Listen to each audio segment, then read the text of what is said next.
Well, today was the day the internet finally got to see the truth of Dark Side Phil. So, yes, there was a 5 hour interview conducted between the guys at Side Scroller Podcast and Dark Side Phil, or as one former celebrity who's probably homeless right now. Dark Sea Death Hill. Um, so this is kind of me giving my quick thoughts because I actually watched the whole thing when it was live. It was like, wow. They covered a lot of bases, but weirdly enough, they they didn't cover everything. So apparently there will be a part two. But man, I gotta tell you, some drama went down in this interview here. So most of the stuff they're talking about is stuff Phil just goes in denial mode, just deny, deny, deny, deny. And most of the time, the guys are like, okay, well, present some evidence to deny it, or, give us your thoughts. And a lot of what he does is deflected and denial. Like, they asked him about that whole, race trade joke. And Phil goes into like, oh, well, I'm just coming from a different time. Times have changed. It's like, dude, this was unacceptable back in like 2010. You can't be doing that. You can't be making these jokes and be like, "Oh well, it's not my fault. You guys get offended." Just you could tell that was kind of a real boiling over point for the two guys. Mostly Adam. Adam's gonna become an eternal meme for me. No offense to him, but this just watching him like go into deflection mode is it's like watching someone stumble and trying to like somehow look dignified while they're stumbling. Phil just like throughout this whole interview was looking really bad. And then we got into the WWE Champions stuff. Now, Phil went into this whole tirade of like, oh, if I, showed you a screenshot, if I showed you my phone right now, it wouldn't matter because a bunch of people would still say I faked it, and some people will just move on. Like, that's what he kept doing. He kept moving the goalpost, say other people are moving the goalpost. It's like, Phil, buddy, do you not understand what would be the point? Is to get this controversy off your back. But he didn't want to do it. He didn't want to do it.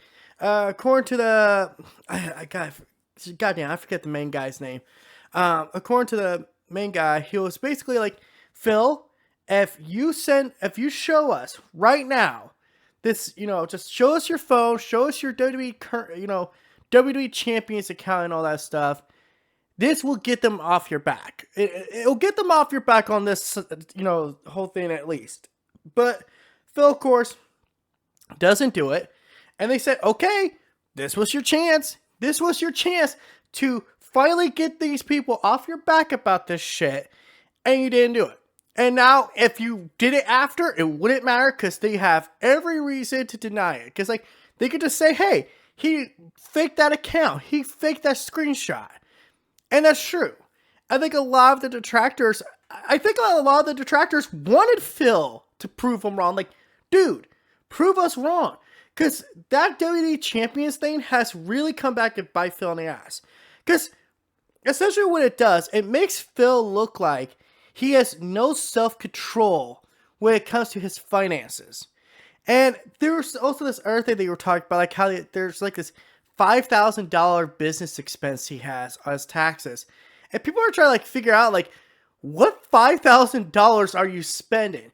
Okay, maybe you get away with the electricity bill. I think you could technically claim electricity, as a part of your business if, your business obviously takes part in, like the internet and shit. So maybe your internet bill could technically be written off into your taxes. But that's maybe $100 at most. Where's the rest of it going? I think it was Adam that said it best. After you have everything set up, after your first month of setup, have everything put together, there's no more expenses outside of running electricity and your internet. So maybe, okay, we'll just say like $200. Okay, $200 at most, he's paying for this shit. Actually, maybe closer to $300 because he has fucking 2 internet lines like a moron. But he can only claim one of those actually as part of his business. Not both of them, because one of them's for his house and one of them's for his quote unquote business. And the more, like I said, I watch this, the more I was like, Phil just kind of keeps burying himself. And there was times I was like, man, I get where he's coming from. I do.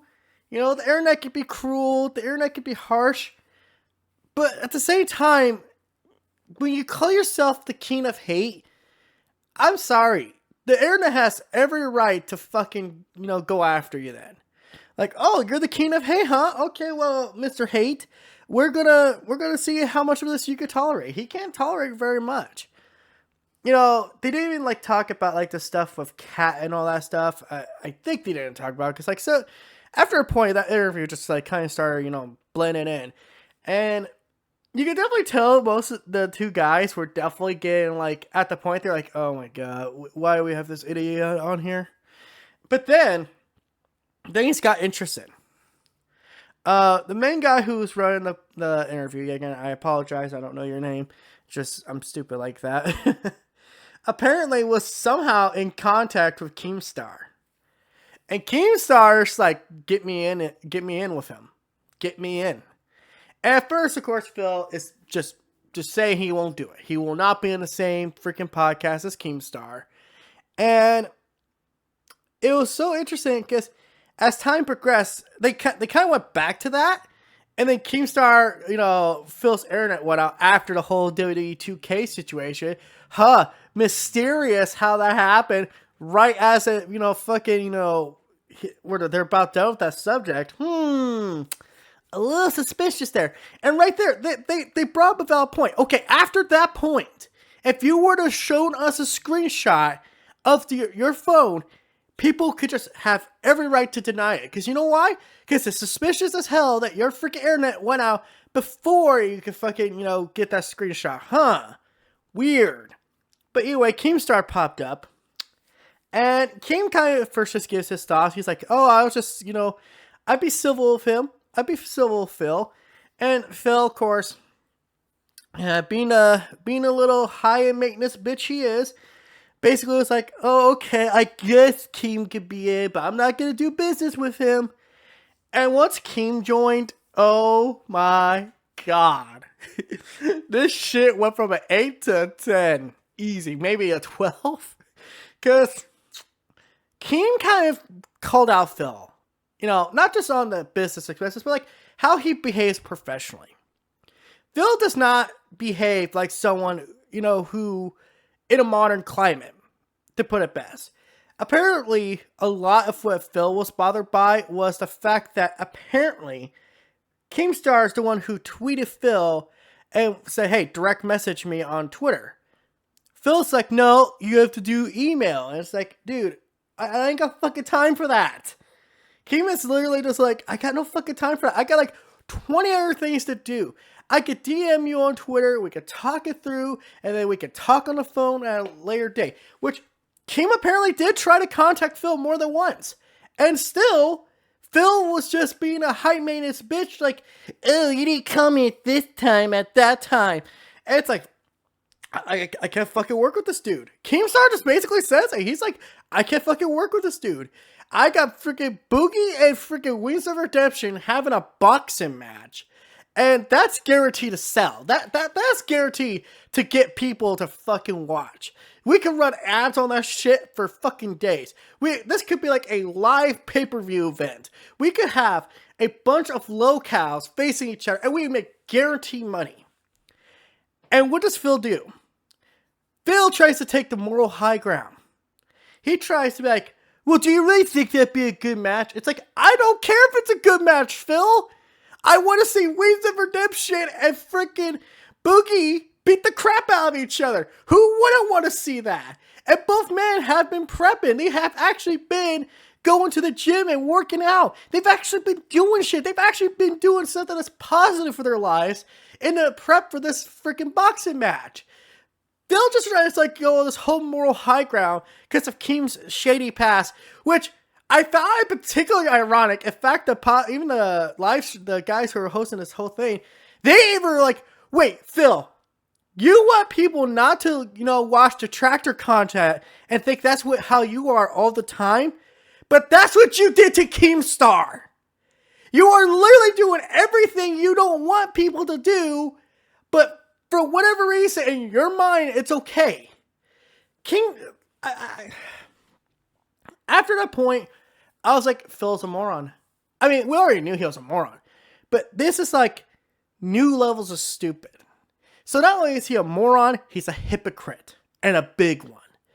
He doesn't want people to make fun of him. He doesn't want people to, look at, make those detractor videos. But he'll watch detractor videos or, hater videos, whatever, or videos about Keemstar, and he'll judge someone completely on that fucking video on its own. Doesn't that sound a little fucked up?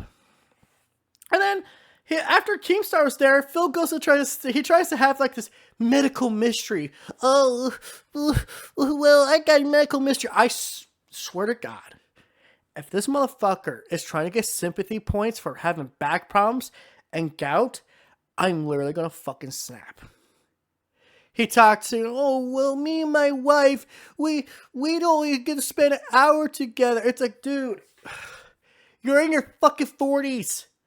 Just, I've been saying this for a long time. And they even mentioned this in the, pretty early on, actually, in the podcast. Why doesn't Phil just take some time away?